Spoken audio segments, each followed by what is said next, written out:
Assalamualaikum warahmatullahi wabarakatuh. Selamat datang di Smart FDK, sharing motivasi, aspirasi, dan ruang transformasi Fakultas Dakwah dan Komunikasi.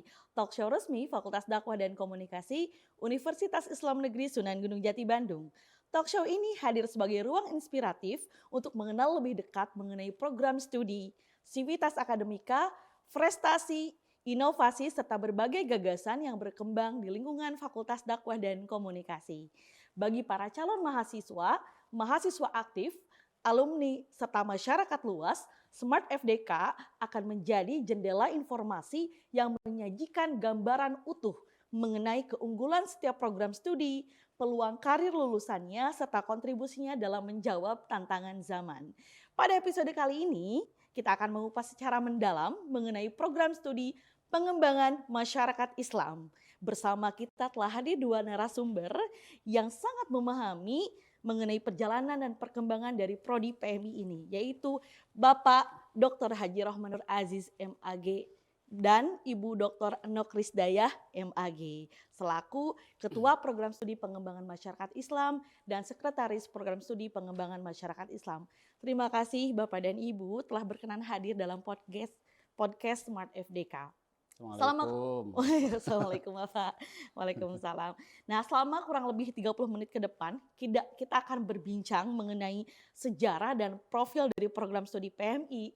Kemudian kita akan mengulas bagaimana prestasi-prestasi apa saja yang telah diraih oleh Prodi PMI. Kemudian kita juga akan membahas mengenai peluang, tantangan serta masa depan dari Prodi PMI di tengah dinamika perkembangan ilmu pengetahuan, teknologi, dan kebutuhan masyarakat.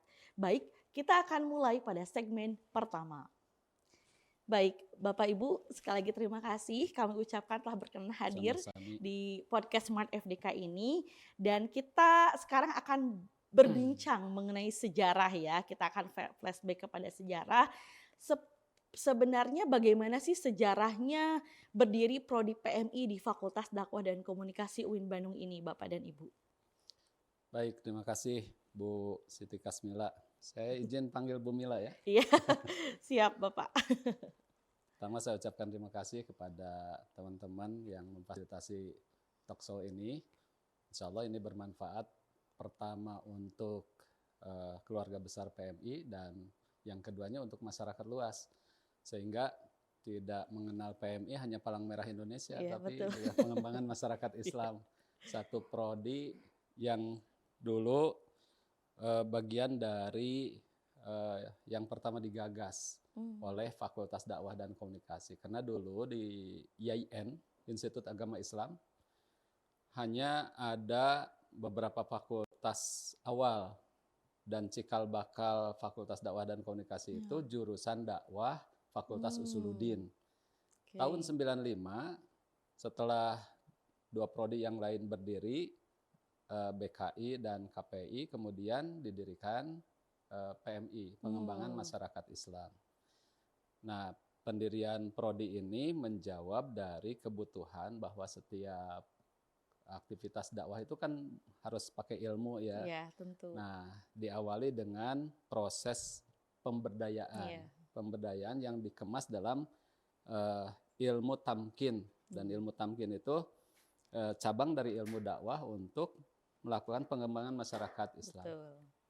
Sebetulnya para ilmuwan dakwah mendirikan prodi PMI, mereka menyadari ke sini. Iya. Kalau PMI itu harusnya lebih awal.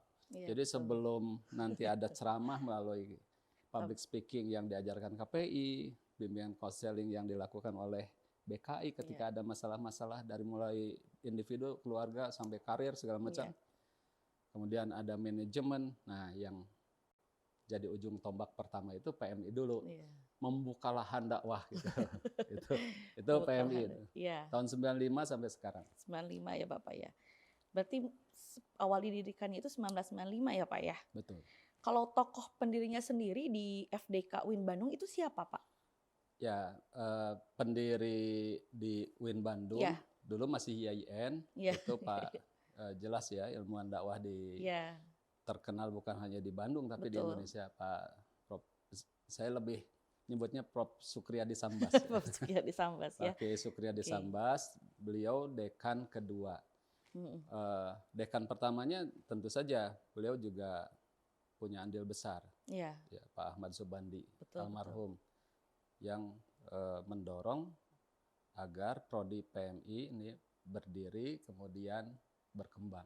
Oke. Dan alhamdulillah sampai sekarang berkembang. Berkembang ya Pak ya. Ya. Nah terkait dengan prodi PMI ini apa sih Pak visi dan misinya begitu? Pertama, visi prodi PMI setelah beberapa kali melakukan review dari rencana strategisnya, Iya. kemudian kurikulum, kemudian juga visi misinya juga direview. Kita sekarang mendorong agar PMI menjadi program studi yang bukan hanya prodi tetapi juga pusat kajian tentang pengembangan masyarakat Islam yang unggul, kompetitif, inovatif, berbasis budaya Sunda. Kita fokus budaya Sunda sebagai distingsi ya, sebagai kekhasan PMI. Kekhasan ya. Tapi juga berwawasan global. Iya. Kan ada istilah think globally, act locally. Yes. Ya, berpikir global tapi berbudaya lokal. Yeah. Lokalnya kita ambil kesundaan. Tentu kita selaraskan dengan visi fakultas dan universitas. Yeah. Di situ ada rahmatan lil alamin. Okay. Ya, jadi senafas dengan rahmatan lil alamin. Kita targetnya Asia Tenggara tahun 2031 sudah di beberapa negara Asia Tenggara. PMI dikenal dan juga dari 3 aspek: pendidikan pengajaran, kemudian penelitian dan pengabdian kepada masyarakatnya, juga kemitraan dengan pihak-pihak yang lain, itu bisa mengembangkan prodi ini, ilmu PMI. Iya, Bapak. Ada tambahan mungkin dari Ibu Sekprodi? Visi misi kita. Misi yang sedang dijalankan saat ini pada prodi PMI, Bu. Ya, misinya itu seperti tadi dikatakan mengikuti pada Tridharma Perguruan Tinggi ya, di mana pendidikan dan pengajarannya, kemudian pengabdiannya, lalu ada seperti tadi disebutkan tentang kolaborasi dengan lembaga yang lain. Okay. Nah, hari ini kalau kita tidak berkolaborasi, maka misi itu sulit untuk dijalankan. Iya, betul itu. Berarti strategi apa yang saat ini sedang dijalankan prodi PMI untuk mewujudkan visi misi itu, Bapak dan Ibu? Ya, dalam era kolaborasi sekarang, kita di PMI memperkenalkan satu pendekatan namanya pentahelix ya. Jadi kerjasama antara stakeholder untuk menjadikan kampus ini kampus yang betul-betul berdampak. Dan kami di prodi PMI sudah merasakan bahwa memang prodi ini prodi yang testimoni dari masyarakat, mereka menganggap prodi ini sudah berdampak. Nah, kita dorong dengan sinergi dari 5 stakeholder. Yang pertama akademisi. Akademisi itu kita. Jadi kita ini sebagai akademisi ya. Mahasiswa juga sebagai akademisi, dosen juga melakukan pengabdian kepada masyarakat sebagai akademisi. Dan tagihan untuk melaksanakan Tridharma Perguruan Tinggi bagi akademisi itu wajib, gitu. Jadi kalau dosen hanya mengajar saja, nggak neliti, nggak ngabdi ke masyarakat, ya itu keluar dari hitohnya. Jadi harusnya dosen ya aktif juga, bukan hanya ngajar ya, tapi juga neliti dan ngabdi. Kemudian yang kedua, bisnis, pihak pengusaha atau dunia industri. Dunia industri mesti terlibat dalam sinergi setiap kajian-kajian di ilmu tamkin atau ilmu pengembangan masyarakat Islam, yang ini cabang dari ilmu dakwah. Jadi mesti ada sinergi nih kita dengan pengusaha.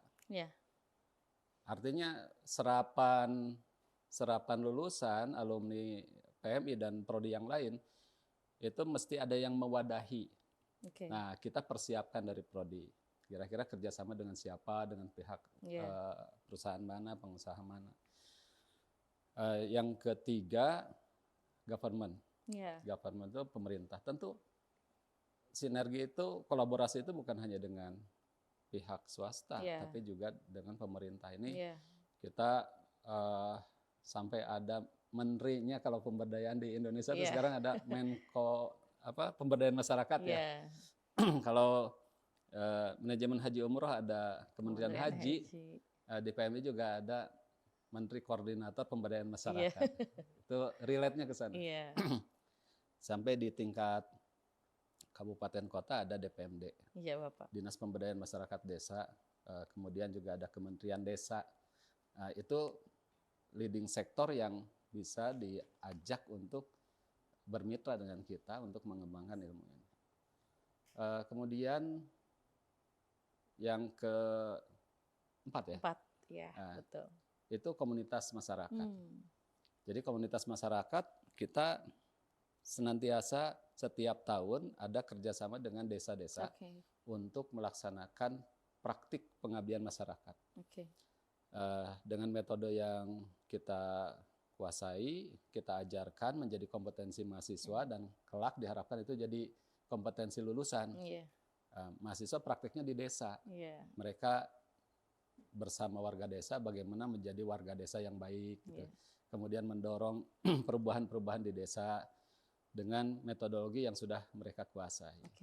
Dari berbagai aspek kehidupan di masyarakat kan lengkap di situ kalau di desa. Nah, yang terakhir yang seringkali memang kurang diperhatikan itu, padahal sekarang sedang tren itu media libatkan. Jadi mediatisasi itu penting.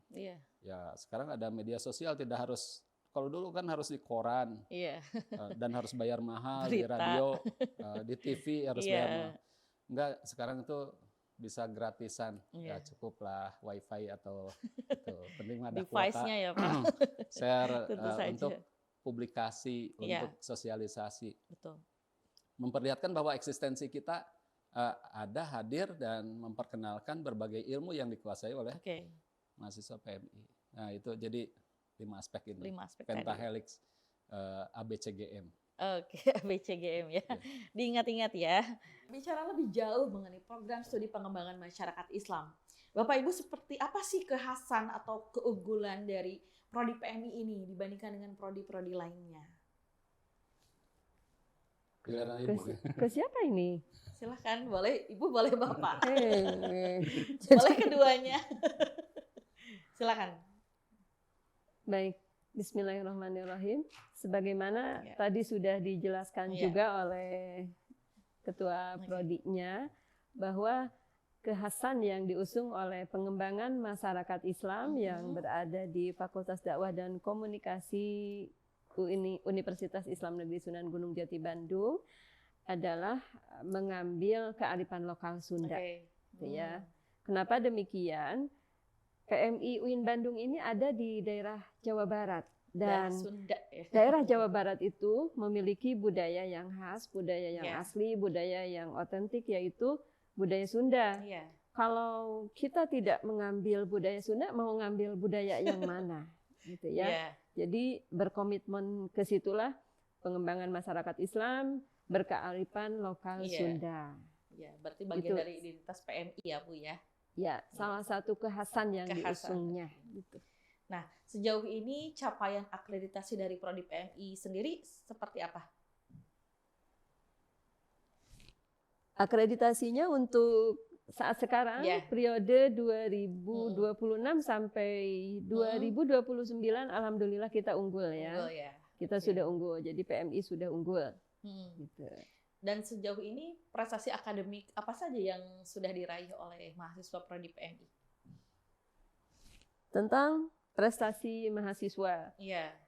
Tentunya banyak ya. Cuma mungkin yang kita tidak bisa disebut semua, diantaranya beberapa di PMI itu tahun lalu mahasiswa kita itu ada yang jadi Duta Muda Jawa Barat, tingkat Jawa Barat, itu juara 2, kemudian juara Dai Muda, tingkat perguruan tinggi di Jawa Barat, itu juara 1, kemudian ada juara internasional karya tulis ilmiah juga ada mahasiswa kita yang bisa menembus dunia internasional, meraih juara 1 di tingkat penulisan, penulisan ilmiah tentunya. Kemudian yang terbaru untuk prestasi mahasiswa, alhamdulillah mahasiswa kita sekarang sedang menembus Scopus ya di jurnal internasional. Nah, itu pun seperti tadi karena PMI itu pendekatannya memakai pentahelik. Jadi didapat itu melalui berbagai kolaborasi. Nah, ini yang baru ini prestasi di tingkat mahasiswa yang terupdate gitu ya. Jadi insya Allah menembus internasional Scopus gitu. Keren ya Bu ya. Saya tambahkan Bu Mila. Yang terkait kenapa budaya Sunda ya. Selain tadi itu sebagai lokal jenius, kita hadir di daerah Jawa Barat, daerah Sunda. Juga teman-teman mahasiswa pada saat melaksanakan praktik lapangan, kemudian KKN juga, kita kan prioritasnya di daerah Jawa Barat, di daerah Tatar Sunda. Makanya ini akan sangat relevan ketika mereka sejak di perkuliahan diperkenalkan dengan budaya Sunda, supaya pada saat ke masyarakat bisa welcome, menerima, karena mereka sudah paham budaya, kemudian bahasa Sundanya juga sudah menguasai, walaupun mungkin masih ada yang belajar, terutama yang dari luar daerah, bahkan ada yang dari Malaysia, terus belajar budaya Sunda. Nah, saat semester 6 terutama ketika mereka ke masyarakat, itu nggak kaget lagi, masyarakat bisa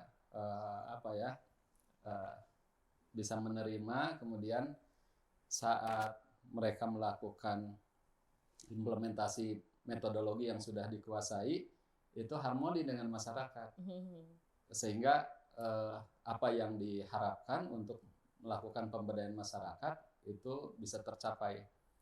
Tentu ini sebagai salah satu instrumen saja. Bisa jadi mereka melakukan pemberdayaan di wilayah yang budayanya berbeda. Artinya kita juga menyadarkan mahasiswa agar mahasiswa juga belajar untuk memahami budaya setempat terlebih dahulu. Kalau di daerah Jawa ya tentu kuasai dulu lokal jeniusnya ya, budaya Jawa. Atau kalau di Pulau Sumatera kuasai dulu budaya setempat. Nah, karena positioning PMI UIN Bandung itu ada di Bandung, maka kita angkat budaya Sunda. Nah, ini masuknya ke ranah sosiologi ya. Karena memang butuh itu. Bahkan beberapa pengalaman katanya kalau KKN tuh masuk PMI yang dicari ya Pak Bu ya. Betul. Biasa menjadi kordes, kemudian ketua kelompok begitu ya. Karena memang pengalaman dari masuk prodi PMI sendiri di masyarakat sudah terbiasa ya Pak Bu ya. KKN itu kan disajikan di semester 7. Selesai semester 6 menuju semester 7. Sementara mahasiswa PMI di semester 6 itu melaksanakan agenda praktik lapangan terpadu pasca UTS. Nah, karena mereka melaksanakan praktik lapangan terpadu dengan metodologi Sisdamas namanya, berbasis pemberdayaan masyarakat, dan KKN di UIN Bandung juga menggunakan metode KKN Sisdamas berbasis pemberdayaan masyarakat, itu yang menjadi unik, menarik ya. Mahasiswa PMI itu suka dicari pada saat KKN. Sekarang musim KKN ya, dicari mahasiswa PMI. Ada mahasiswa PMI-nya enggak? Kalau ada, seolah ada dukun pemberdayaannya di situ. Jadi seolah jadi jaminan lah ya. Padahal belum tentu juga. Belum tentu juga. Nah sejauh ini Bapak Ibu terkait dengan prestasi dari dosen PMI sendiri dalam bidang penelitian, pengabdian maupun publikasi seperti apa? Ya, kalau untuk dosen di PMI itu unik juga ya, termasuk yang bukan yang awal didirikannya. Tetapi yang jadi guru besarnya paling banyak di prodi PMI. Kita punya 5 Iya, guru iya, besar. iya, betul, betul. Artinya kalau guru besar ya pasti nulis kan, Iya, Scopus betul. gitu. Dari aspek Iya. jabatan fungsional begitu. Namun memang karena kajiannya lebih ke masyarakat ya, Iya. dan memang prodi-prodi fakultas dakwah itu rumpun ilmu sosial, Iya. maka dosen-dosen prodi PMI ya jadi kayak motor gitu, terdepan. Iya, dalam penggerak masyarakat begitu ya Pak ya. Kajian tentang itu, Iya. ilmu-ilmu tentang kemasyarakatan, tentang pengembangan masyarakat, sosiologi segala macam lebih jadi fokus para dosen untuk kompeten di bidang itu. Oke. Berarti sejauh ini kiprah alumni di masyarakat bagaimana Pak? Alumni kita ada banyak tersebar di berbagai lembaga. Karena kajian kemasyarakatan itu sangat luas, mereka juga cukup leluasa. Gitu. Ya, ada yang jadi akademisi, termasuk Bu Mila juga. Iya, betul. Saya alumni S1 Prodi Pengembangan Masyarakat Islam. S1-nya di PMI. Kemudian ada yang di Darut Tauhid, ada yang di kementerian. Saya cek juga ada yang jadi staf sus di DPRD Provinsi Jawa Barat. Ada yang di politik, ada yang jadi kepala desa. Yang menarik, alumni PMI tahun 2025 itu ada 11 orang yang diangkat menjadi CPNS. Apa Bu yang tukang nikahkan teh? KUA. Penghulu. Oh, penghulu. Iya. Penghulu. Saya bilang mestinya mah kan jadi penyuluh, jadi penghulu. Tapi karena memang formasinya juga bisa diakses gitu. Dan ternyata testimoni dari kepala KUA, saya dapat beberapa testimoni, itu mereka merasa puas.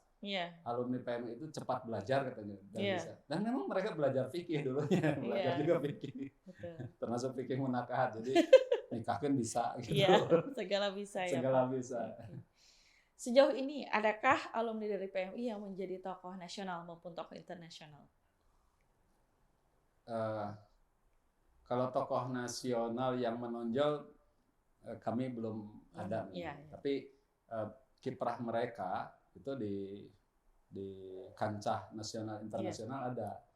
Hanya tidak seperti yang lain, misalnya selebritinya gitu.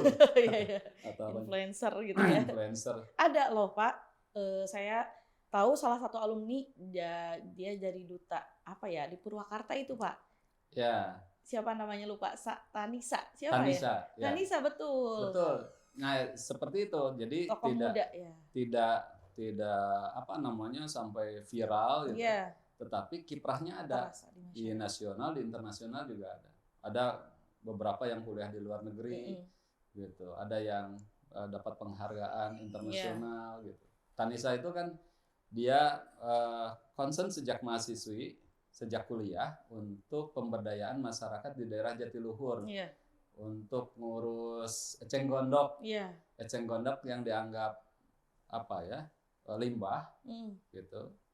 Kemudian dimanfaatkan oleh masyarakat, diolah menjadi kerajinan tangan. Kerajinan, Nah, sebetulnya dari perspektif ekologi, eceng gondok itu hadir sebagai jawaban atas banyaknya kandungan limbah yang ada di air waduk Jatiluhur. Tetapi karena populasinya yang terlalu banyak, itu jadi hama gitu. Nah, itu juga sebagian dimanfaatkan. Tanisa mendorong agar masyarakat Jatiluhur itu memanfaatkan eceng gondok untuk kerajinan-kerajinan yang bisa dimanfaatkan untuk masyarakat. Nah, itu dia dihargai tuh sampai jadi duta sejak di Kabupaten Purwakarta sampai penghargaan internasional. Saya jadi ingat juga Pak, jadi dua yang saya kenal juga ada salah satunya Mutiara ya. Beliau menjalani S2 di Magister Community Development. Kemudian ada juga Teh Ella. di Australia ya, menjalani program S2-nya juga Magister of International Community Development, itu salah satunya. Dan mungkin saya juga sedikit cerita ya, dulu ketika S1 saya mengangkat esai tentang pemberdayaan, dan itu membawa saya juga alhamdulillah beberapa pekan menjalani studi di University of Western Australia, Curtin University. Jadi berkat dari mengangkat isu tentang pemberdayaan masyarakat. Begitu, terakhir dapat penghargaan dari mana? Malaysia? Iya, dari Malaysia, Global Girls Youth Action Ambassador waktu 2024. Jadi PMI mah nyumput di Nucaang. Iya, nyumput di Nucaang ya, Pak Ibu. Oke. Dekat ciri tapi ada. Tapi tidak ada tapi terasa begitu ya. Ada tapi terasa ya.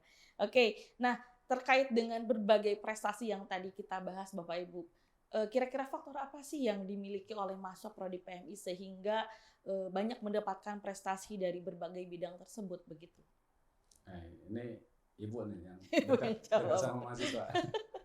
Lebih dekat. Baik, kalau bicara tentang faktor, biasanya itu ada dua ya, pastinya.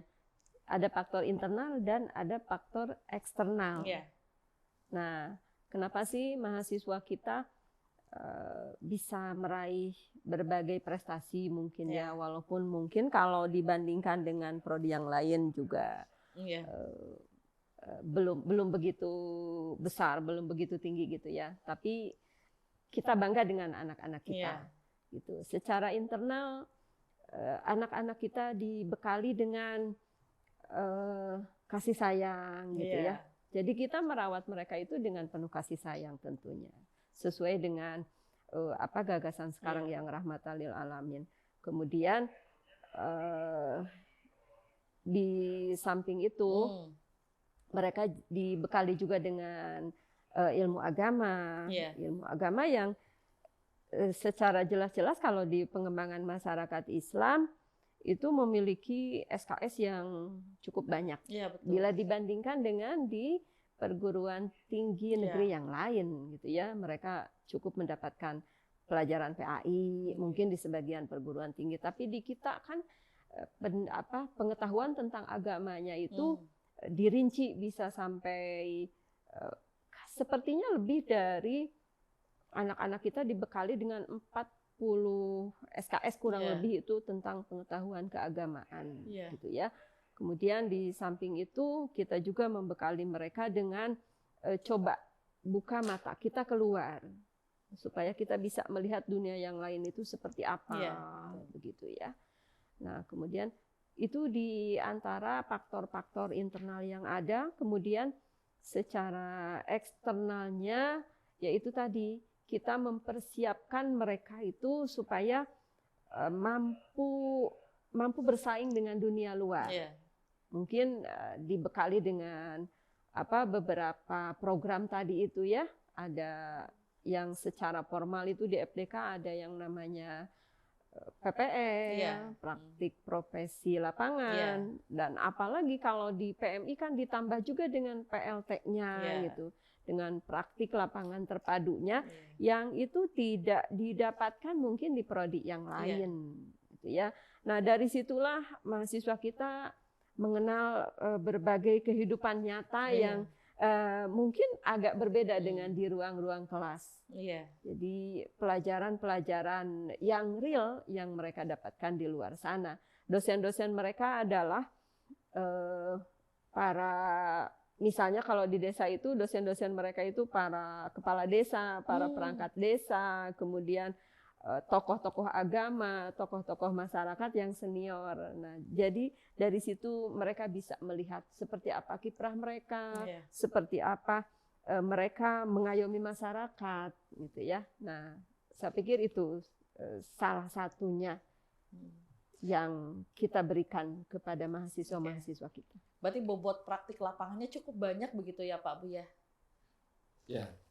Ada 3 core kompetensi. Ada 3 core kompetensi yang dipelajari di Prodi Pengembangan Masyarakat Islam. Yang pertama mereka mempelajari atau menguasai kompetensi sumber daya manusia.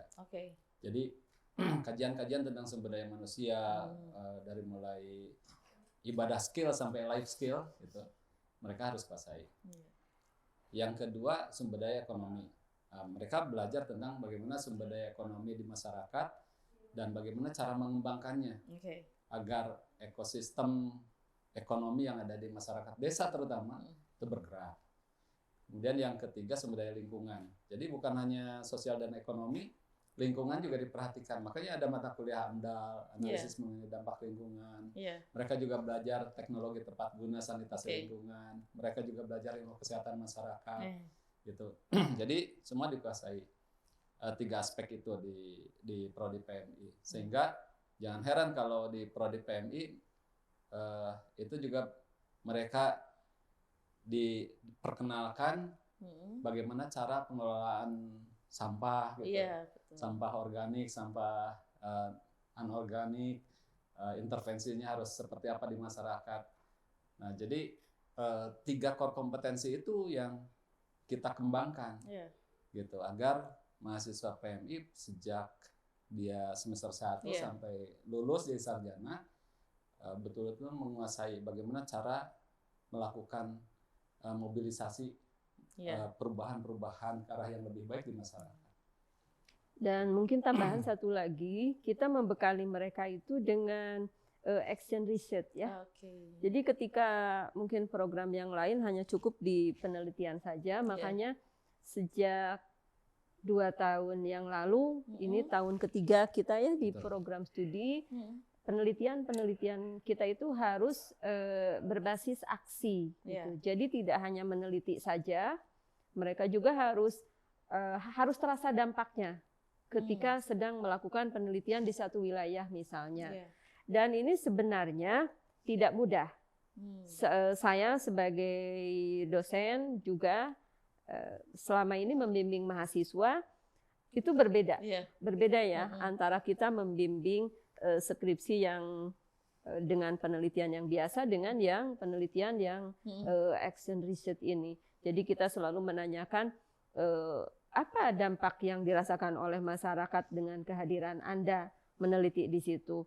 Nah, ini selalu menjadi kata kunci di program studi masyarakat Islam karena kita konsen kemudian konsisten bagaimana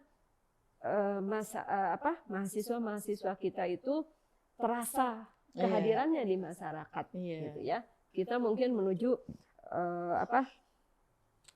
orang-orang yang baik itu yang memberikan kemanfaatan kepada orang lain selain kepada dirinya tentunya.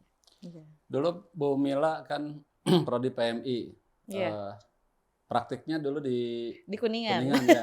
PLT. Nah, di Kuningan itu waktu Bu Mila praktik selain melakukan penelitian, juga melakukan proses pemberdayaan. Jadi itu riset aksi yang tadi disampaikan Bu Seprodi. Riset aksi itu memadukan antara pemberdayaan dan riset agar terjadi perubahan di masyarakat. Dan tahu nggak Desa Kertayasa itu sekarang tuh tahun 2025 dapat penghargaan juara nasional. Saya pernah dengar, juara nasional. Juara nasional kedua untuk pengolahan sampah. Di sana punya TPS 3R. TPS 3R yang dulu cikal bakalnya diletakkan, dirintis sama teman-teman angkatan 2012. Jadi sustainability dari program itu terus berjalan dari 2012 sampai sekarang. Walaupun mahasiswa PMI-nya sudah ada yang sudah jadi dosen, ada yang sudah jadi pengusaha, macam-macam. Masyarakat rasanya seperti diragian gitu, terus berkembang, tumbuh. Dan sekarang sudah di Desa Kertayasa itu sudah termasuk desa yang bebas sampah. Sampahnya sudah terkelola dengan baik. Kira-kira seperti itu output dan outcome-nya. Outcome dan output-nya ya. Baik, itulah segmen kedua mengenai prestasi yang diraih oleh program studi pengembangan masyarakat Islam. Selanjutnya kita akan membahas, berbincang mengenai peluang dan tantangan dari program studi PMI ini. Nah, Bapak, Ibu, bagaimana sih prospek lulusan Prodi PMI ini di dunia kerja? Baik. Ibu, dunia kerja ya? Iya. Dunia kerja atau kerja dunia? Kita kerja di dunia. Jadi langsung saja begini, bimbingan saya tahun lalu, bimbingan saya itu tahun lalu ya, dia munakosa di bulan Agustus 2025 sebelum munakosah, ini hanya contoh kecilnya saja. Iya. Dan sebelum munakosah dia sudah ditunggu oleh sebuah perusahaan untuk sudah diterima untuk bekerja di sana gitu. Jadi 2 hari setelah munakosah dia ngurus-ngurus kelengkapan untuk wisuda gitu ya. Nah, setelah itu dia pulang dan alhamdulillah dia sudah diterima di sebuah perusahaan untuk bekerja. Walaupun sebenarnya kita tidak terlalu bangga dengan ini karena PMI itu pinginnya mahasiswa-mahasiswa kita itu berwira swasta membuka lapangan kerja untuk orang yang lain, itu kan yang lebih bagus. Tapi tentu itu merupakan langkah awal mungkin ya. Langkah awal untuk mencari pengalaman, untuk mencari channeling di situ gitu. Nah, itu yang satunya lagi. Ada yang satu lagi malah sebelum dia sidang juga dia sudah diterima kerja di perusahaan pemerintahan juga seperti itu gitu ya. Semacam BUMN gitu. Ada juga yang seperti itu. Jadi berbicara tentang dunia pekerja di pengembangan masyarakat Islam, kita tidak takut gitu ya. Ketika kita sudah membekali mereka dengan berbagai kompetensi yang begitu luas kompetensinya, mau di ranah sumber daya, mau di ranah manajemen manusia gitu ya, kemudian mau di ranah ekonomi, mau di ranah lingkungan gitu. Bahkan satu lagi nih, jadi mungkin kita tidak memberikan contoh-contoh, mahasiswa PMI kemudian jadi ketua enggak ya, tapi yang real aja di kehidupan. Satu lagi kemarin bimbingan saya itu sebelum selesai ternyata dia sudah merintis usaha dengan membuat hijab, kerudung gitu ya. Nah, dia sudah memulai bisnis itu dengan membuat brand sendiri, dengan pemasaran sendiri yang alhamdulillah sih mahasiswa PMI juga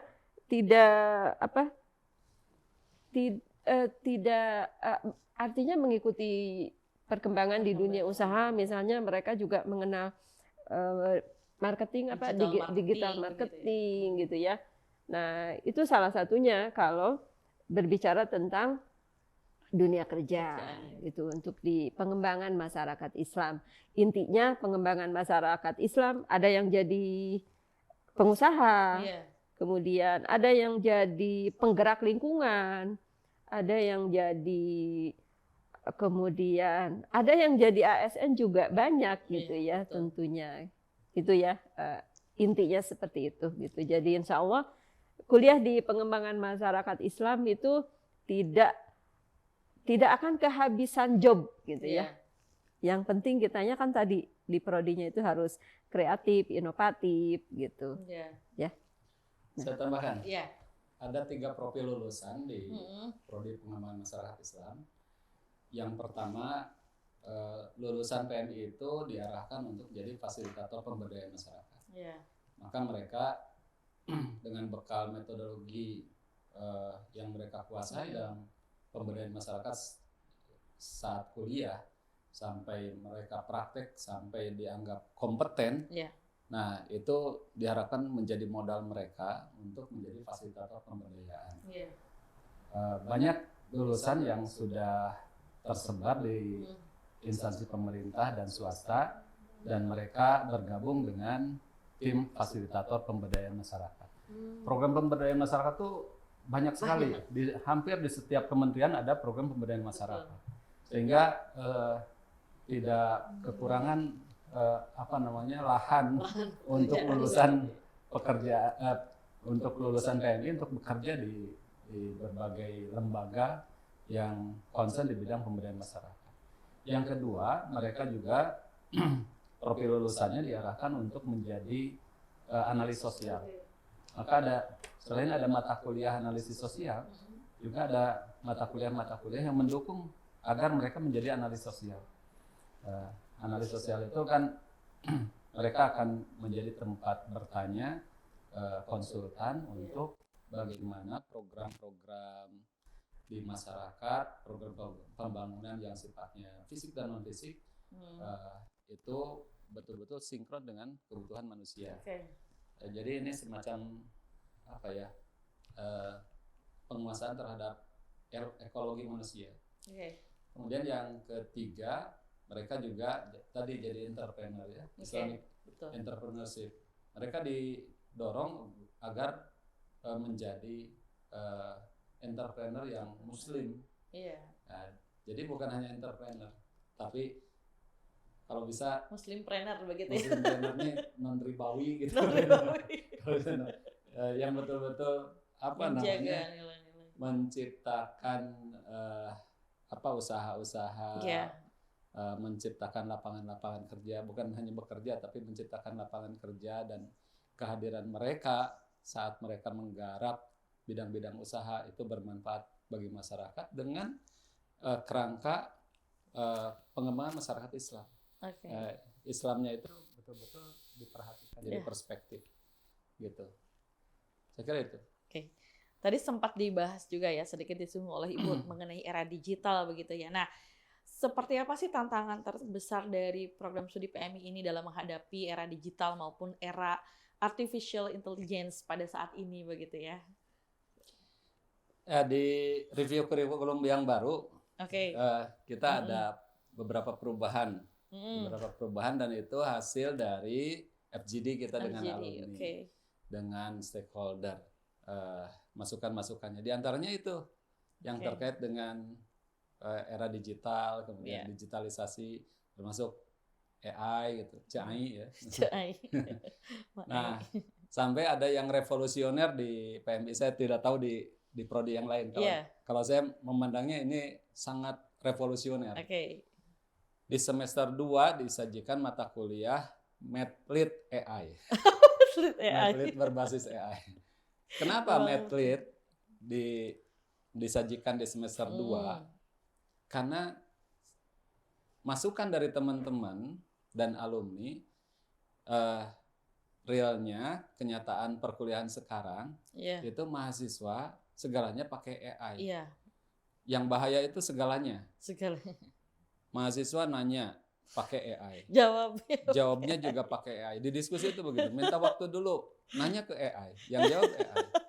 Kemudian bikin dosen memberikan tugas, kemudian tugasnya pakai AI. Nah, yang parah nanti dosennya meriksanya pakai AI.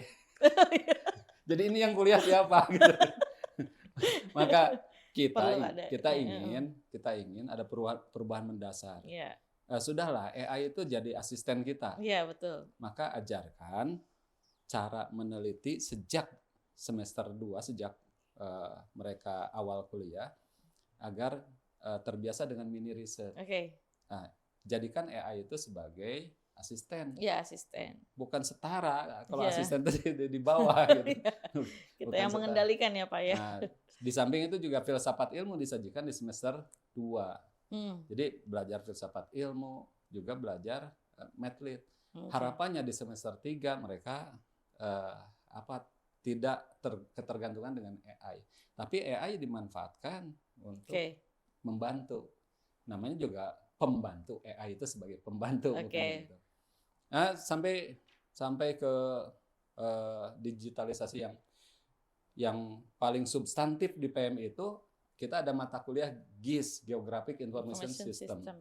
Jadi mereka belajar pemetaan sosial pakai geospasial, sampai ditampilkan secara visual dalam Google Earth. Jadi pemetaan masyarakat dengan berbagai indikator yang ditetapkan sekarang sampai 105 indikator. Ada 105 indikator. Jadi misalnya Bumila, diklik rumahnya di situ, Bumila indikatornya keluar datanya. Nah, setiap desa yang bekerja sama dengan kita itu nanti dapat output dan outcome itu dilakukan oleh mahasiswa PMI dan saat mereka jadi fasilitator pemberdayaan menguasai di bidang itu. Baik Bapak Ibu, terakhir coba sampaikan mengapa calon mahasiswa itu harus memilih program studi pengembangan masyarakat Islam? Boleh disampaikan Bapak Ibu. Ibu dulu. Karena PMI itu keren. Di PMI itu belajar seluruh aspek kehidupan. Lengkap. Dari A sampai Z, dari hulu sampai hilir, di masyarakat itu semuanya lengkap. Tentang politik, tentang budaya, tentang sosial, tentang ekonomi, semua lengkap. Maka kita belajar pemberdayaan di masyarakat, silahkan di Prodi Pengembangan Masyarakat Islam, Fakultas Dakwah dan Komunikasi UIN Sunan Gunung Jati Bandung. Gitu. Dari Ibu? Ya, baik. Kuliah di PMI sangat menyenangkan. Tentunya itu saya jamin itu. Nanti di mata kuliah tertentu kita akan mengenal berbagai aktivitas, khususnya yang berhubungan dengan kearifan lokal Sunda. Yuk kuliah di PMI, insya Allah menyenangkan. Oke, insya Allah menyenangkan ya, PMI menyenangkan. Baik, Alhamdulillah sangat terasa sekali ya Bapak Ibu, kita sampai di penghujung episode Smart FDK kali ini. Terima kasih kepada Bapak Dr. Haji Rohmanur Aziz, SSI MAG, selaku Ketua Program Studi Pengembangan Masyarakat Islam, dan Ibu Dr.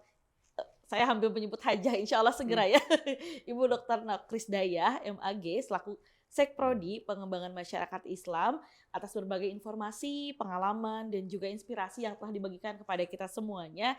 Nah, dari perbincangan kali ini kita bisa melihat bahwa program studi pengembangan masyarakat Islam tidak hanya memiliki sejarah serta fondasi akademik yang kuat, begitu ya Bapak Ibu, tetapi juga menjadi prodi yang terus berkembang dengan berbagai prestasi, inovasi, kemudian juga komitmen untuk melahirkan lulusan yang unggul, kompetitif, profesional, serta memberikan manfaat untuk masyarakat, begitu ya, menjadi rahmatan lil alamin.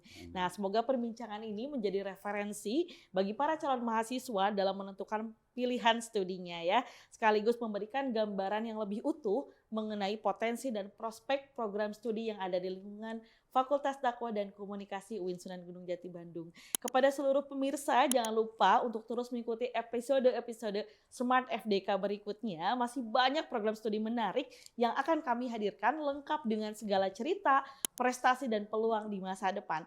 Saya Siti Kasmila mewakili seluruh tim produksi Smart FDK mengucapkan terima kasih atas kebersamaan Anda. Sampai bertemu di episode selanjutnya. Wassalamualaikum warahmatullahi wabarakatuh. Waalaikumsalam.